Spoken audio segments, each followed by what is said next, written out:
អាវុធថ្មីរបស់ Minecraft Spear បានចេញមកដល់ជាផ្លូវការហើយសួស្តីអ្នកនរគ្នាខ្ញុំបាទ Kanzi ហើយនៅក្នុងថ្ងៃនេះដែរយើងនឹងមកតេស្តអាវុធថ្មីរបស់ Minecraft Spear ប៉ុន្តែភាសានេះគឺជា Spear Official វីដេអូមុនដែលខ្ញុំតេស្តហ្នឹងគ្រាន់តែជា mod ទេអ្នកនរគ្នានេះគឺជា Official Spear បើយើងក៏លេចមើលទៅនៅក្នុង update នេះគេថែមរបស់ច្រើនដូចជាសត្វក្នុងទឹកនេះដែលខ្ញុំបង្ហាញលើអេក្រង់ Zombie ជិះសេះដែលកាន់ Spear ដូចគ្នាហើយបូករួមជាមួយនឹង Nautilus ហើយ Drown កំពុងតែជិះវាគឺនៅក្នុងទឹកអ្នកគ្នាប៉ុន្តែវីដេអូនេះគឺយើងអត់ focus លើពួកសត្វហ្នឹងទេគឺយើង focus ទៅលើ Spear ហើយ Spear គឺចេញមកទាំងអស់អ្នកគ្នាតាំងពីគេ Wood មក Stone មក Copper មក Iron មក Gold មក Diamond ហើយមកដល់ Netherite បូកថែមទាំង enchantment ថ្មីអ្នកនរគ្នាហ្នឹងហើយ enchantment ថ្មីហើយនៅក្នុងវីដេអូនេះដែរគឺយើងនឹងមកតេស្តអ្នកនរគ្នាយើងនឹងមកតេស្តweapon spear ហ្នឹងបើអ្នកទាំងអស់គ្នាអត់ទាន់ដឹងថា spear នេះវាដំណើរការបែបណាទេដោយសារតើបានមើលវីដេអូមុនកុំភ័យខ្ញុំនឹងមកបញ្យល់ត្រួសនៅកន្លែងនេះspear នេះគឺនេះ spear នេះគឺវាបញ្ច្រាស់ពី mace អ្នកទាំងអស់គ្នាបញ្ច្រាស់បែបម៉េច mace នេះឧទាហរណ៍នេះយើងថានេះគឺជាបន្ទាត់ y ហើយនេះគឺជាបន្ទាត់ x បន្ទាត់ x គឺជាបន្ទាត់ d ហើយបន្ទាត់ y គឺជាបន្ទាត់ឈរmace គឺវាគិតនៅលើបន្ទាត់ y អ្នកគ្នាចាំន័យថាបើយើងធ្លាក់កាន់តែខ្ពស់ដើម្បីយើងគឺកាន់តែឈឺអ្នកគ្នាអាហ្នឹងនេះអាហ្នឹងគឺ mace ប៉ុន្តែ spear គឺបញ្ច្រាស់ពី mace បញ្ច្រាស់បែបម៉េចគឺវាគិតនៅលើបន្ទាត់ d ន័យថាវាគិតនៅលើបន្ទាត់ x របស់យើងចាំន័យថាលបឿនយើងកាន់តែលឿនឧទាហរណ៍ចេះចាំន័យថាដើម្បីយើងគឺកាន់តែឈឺតាមហ្នឹងអ្នកនេះឃើញអត់វាគិតនៅលើលបឿនរបស់យើងលបឿនលើបន្ទាត់ x របស់យើងហើយយើងមាន enchantment ថ្មីមានឈ្មោះថា launch ហើយ enchantment ហ្នឹងគឺធ្វើឲ្យគេបើអ្នកនរគ្នាសួរខ្ញុំ enchantment ហ្នឹងគឺវាមាន3ដំណាក់កាលមាន launch 1 launch 2 និង launch 3 enchantment ហ្នឹងគឺដាក់បានតែនៅលើអាវុធថ្មី spear ហ្នឹងទេអូខេអញ្ចឹង enchantment launch ហ្នឹងគឺជាអីគេ enchantment launch ហ្នឹងគឺបែបនេះអ្នកនរគ្នាគេវារុញយើងទៅមុខយើងពេលណាដែលយើងចុចវាយវារុញយើងទៅមុខហើយយើងនឹងមកតេស្តចង្អែតទាំងអស់គ្នាអាមិញនេះគឺ launch 1បើយើងឈរនៅលើ block iron នេះបើយើងចុចធម្មតាវាបានមក block ចាំន័យថាយើងlunch មួយឈរនៅនេះហើយអត់ load បានមក block ចុះបើយើង load អត់ទេបើថាបើពេលយើង load ពីនោះមកថា1 2សារកន្លែងយើងឈរចឹង1 2យើង load បាន2 block អាហ្នឹង enchantment lunch 1ហើយបើ lunch 2បើយើងអត់ load ទេបានមក block ដូចគ្នាប៉ុន្តែគ្រាន់តែរៀងឆ្ងាយជាងនេះបន្តិចតែបានតែមក block ទេប៉ុន្តែ lunch 2ពេលណាដែលយើង loadវាដល់ទៅ1 2 3 4 5អ្នកគ្នា5 block lunch 2ពេលណាដែលយើង load បានដល់ទៅ5 block ហើយយើងចូលមកដល់ lunch 3ពេលយើងអត់ load ណាអូពេលយើងអត់ load យើងបានឡើង2អ្នកគ្នាបានឡើង2 block ពេលអត់ load ចុះពេល load ឥឡូវ1 2 3ចាំ load ណាអូមិន block ចេះឥឡូវយើងដល់កន្លែងនេះអញ្ចឹងរាប់មក1 2 3 4 5 6 7 block អ្នកនរគ្នាឆ្ងាយមែនតើមក7 block គឺឆ្ងាយខ្លាំងណាស់ហើយកន្លែងដែលគួរឲ្យកំសត់មួយអ្នកនរគ្នានៅពេលណាដែលអ្នកនរគ្នាមាន enchantment lunch ហើយអ្នកទាំងអស់គ្នាអត់អាចបូកជាមួយ mending បានទេអ្នកនរគ្នាឃើញអត់អាចបូកជាមួយ mending បានទេអញ្ចឹងវាមានតែពីរជម្រើសទេអ្នកនរគ្នាចង់បាន lunch ឬមួយក៏ចង់បាន mending ហើយ enchantment lunch នេះគឺវាលុយមួយដងថាយើងអាចហក់ទលុះ NFT បានអត់ចាតែយើងអាចហក់ធ្លុះចេះបានអ្នកនរគ្នាហ្នឹងហើយចឹងគឺល្អមួយយ៉ាងដែរហើយអ្វីដែលល្អបំផុតជាមួយនឹង weapon spear នេះអ្នកនរគ្នាគឺវាវាយសាច់បែបម៉េចឥឡូវឧទាហរណ៍នេះគឺសិតតែ zombie នេះគឺមកប្រអប់ចាពេលថាយើងចាក់មួយគឺចាក់ទីទាំងអស់ហ្មងអ្នកនរគ្នាហើយអាហ្នឹងគឺដូចជា apply ជាមួយនឹងនេះដែរជាមួយ enchantment ដែរនេះអ្នកនរគ្នាឃើញអត់ចំណែកថា enchantment lunch នេះពេលយើងចាក់ទៅក៏វាស៊ីទាំងអស់ដែរណាគេអត់វាចាក់បានទាំងអស់ហើយខ្ញុំគិតថានេះគឺល្អមែនតើល្អដោយសារអីវាល្អសម្រាប់អ្នកលេង bedrock អ្នកនរគ្នាដោយសារខ្ញុំនៅលើ Java ចេះគឺយើងអាចកាប់សាច់ចេះបានតែលើ Java ប៉ុន្តែអ្នក bedrock អត់អាចកាប់សាច់បានទេអញ្ចឹងweapon ថ្មី wooden spear នេះគឺល្អខ្លាំងសម្រាប់អ្នក bedrock មកដោយសារ finally bedrock edition អាចវាយសាច់បានដែរហើយអ្នកគ្នាហើយ weapon spear នេះគឺមាន feature មួយដោយថាដល់ខ្ញុំអត់នឹងស្មានតែ Minecraft បានដាក់គឺមានន័យថា weapon នេះគឺវាយបានឆ្ងាយមែនតើអ្នកគ្នាឧទាហរណ៍ដាវចេះបើយើងរាប់ពី1 2 3ចូលដល់ block ទី3គឺយើងវាយដល់ហើយ limit វាគឺត្រឹមប៉ុណ្្នឹងឯងបើយើងចូលដល់ block ទី4ណាគឺវាយlênដល់អ្នកគ្នាប៉ុន្តែ spear គឺវាយដល់អ្នកគ្នា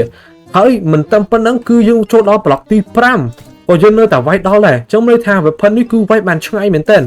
ខ្ញុំអត់ដឹងថាម៉េចកណ្ដាស់គេធ្វើអញ្ចឹងដើម្បីអីទេប៉ុន្តែខ្ញុំគិតថានេះដូចខ្លាំងពេកហើយឡើងដល់ block ទី5យើងនៅវាយដល់តែបើចូលដល់ block ទី6គឺយើងឡើងដល់ហើយ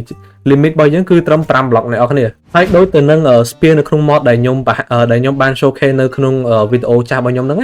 វាគឺមានតម្ងន់ដូចគ្នាហើយខ្ញុំគិតថាតម្ងន់របស់ official គឺ low ជាងនឹងទៀតបើអ្នកនរគ្នាមើលវាតម្ងន់របស់វាគេដាក់នៅលើនឹងហ្មង attack speed អ្នកនរគ្នាមើលអានេះវាលឿនជាងគេហើយចូលមកដល់ចាប់ដើមយឺតទៅអញ្ចឹងមិនថាវាកាន់តែធ្ងន់ទៅហើយ attack speed នឹងឯគេឧទាហរណ៍ឥឡូវអ្នកនរគ្នាមើលលើ Java យើងមាន cooldown ណាអ្នកនរគ្នាអាចមើលលើ cross chain បានវាមាន cooldown ណាហើយអ្នកនរគ្នាមើលឈើវា cooldown លឿនបំផុតគេឈើវាឡើងលឿនបំផុតហើយពេលយើងឡើងដល់ stone វាចាប់ដើមយឺតទៅ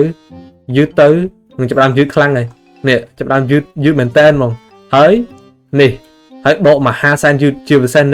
netherite គឺយូរជាងគេជាងឯងហ្មងគេអ្នកគ្នាវាដក weapon មកយ៉ាងយូរអាហ្នឹង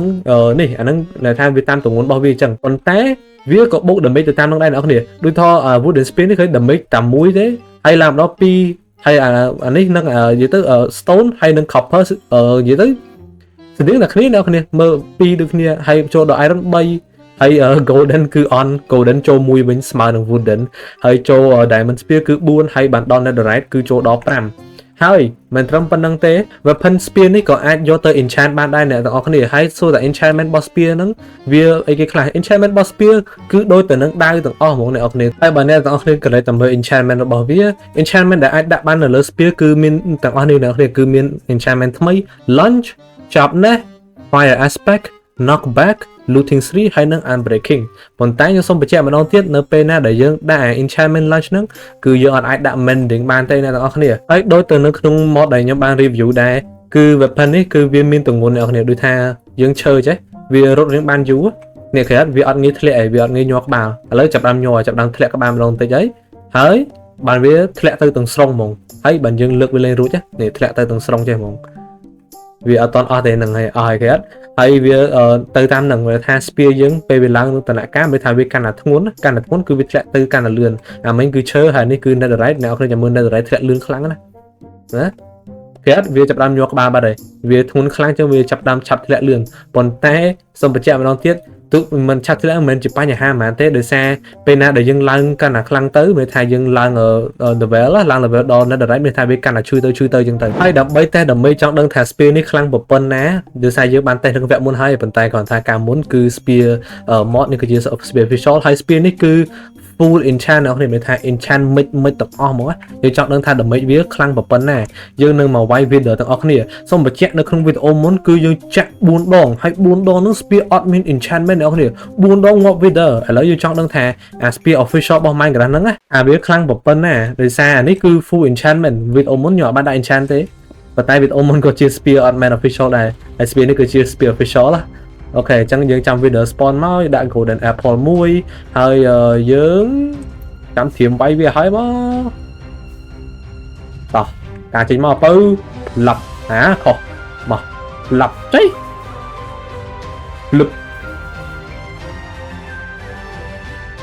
មិនខ្ញុំបុកខុសរហូតចុះកាត់អីគេ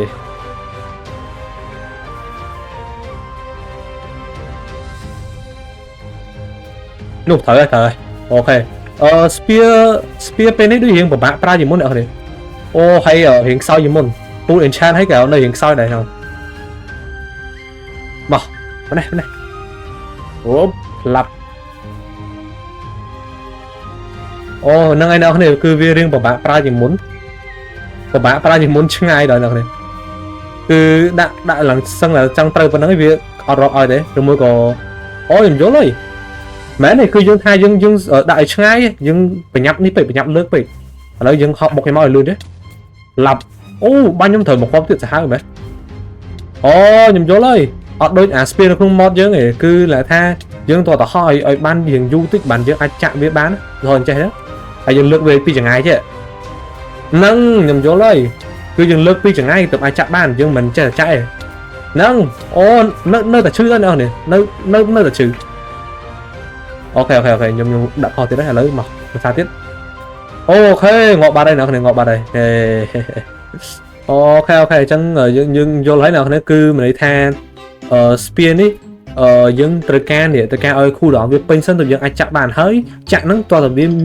ដល់ប្លុកវាទៀតបើយើងចាក់បានតែនៅក្នុង mod នេះយើងគាត់តែលើកចាក់យកដល់អញ្ចឹងមានន័យថា spear នេះមានស្អីអ្នកនេះមានអារម្មណ៍ថាដូចរៀងគ្រាន់បើជាមុនដោយសារការនៅក្នុង mod យើងចាក់បានតិចបានមើលឥឡូវយើងត្រូវការនេះសិនយើងត្រូវការហោះឲ្យចង្អៃរៀងខ្ពស់តិចបើយើងអាចចាក់បានណាឬមួយក៏យើងលើកឲ្យនៅឆ្ងាយពីប្លុកតិចន័យថាយើងអត់មែនចេះតែហោះភ្លាមចេះចាក់បានភ្លាមទេ ចឹងខ្ញុំគិតថាវារឿងល្អអូខេវីដេអូ Spear គឺមានតែប៉ុណ្្នឹងឯងអ្នកគ្នាអរគុណច្រើនសម្រាប់ការទស្សនាបើអ្នកទាំងអស់គ្នាបានមើលដល់ចុងបញ្ចប់ហើយបើអ្នកគ្នាអត់ទាន់ Subscribe ទេជួយ Subscribe ផងដល់អ្នកគ្នាមើលភាគរយលើនេះគឺភាគរយច្រើនមែនដែលអ្នកបានមើលហើយអត់ទាន់បាន Subscribe អញ្ចឹងអរគុណច្រើនអ្នកគ្នាដែលបានមើលវីដេអូខ្ញុំអត់បានតេស្ត Spear ទាំងអស់ទេខ្ញុំតេស្តតែ Netherite មួយគឺដោយសារបើតេស្តទាំងអស់គឺយូរខ្លាំងហើយម្យ៉ាងទៀតខ្ញុំជឿថាអ្នកទាំងអស់គ្នាមិនចង់មើលខ្ញុំតេស្ត Spear ទាំងអស់ទេគឺចង់មើលតែ Netherite មួយនឹងឯងបាទអរគុណច្រើនអ្នកគ្នាជម្រាបលាបាយបាយ